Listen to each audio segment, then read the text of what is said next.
Yesu asifiwe. Nataka nikufundishe hasara ya kiburi. Kiburi ni mbaya sana mbele ya macho ya Mungu.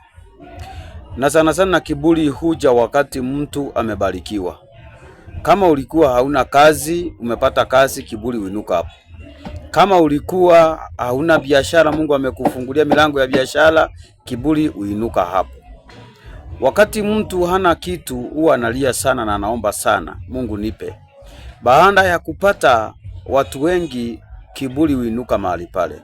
Mpendwa, na kuambia kama mtumishi wa Mungu, wachana na kiburi. Nebukadneza inatuambia ya kwamba alikuwa ni mtu wa kiburi sana kiasi ya kwamba Mungu alimkataa. Wachana na kiburi mama, kama ulipoomba Mungu akupatie mume, wacha kiburi. Wachana na kiburi mwa baba, kama uliomba Mungu akupatie mke, wachana na kiburi. Wachana na kiburi mpendwa, kama uliomba Mungu akupatie watoto, wachana na kiburi. Kiburi ni mbaya mbele ya macho ya Mungu. Asante.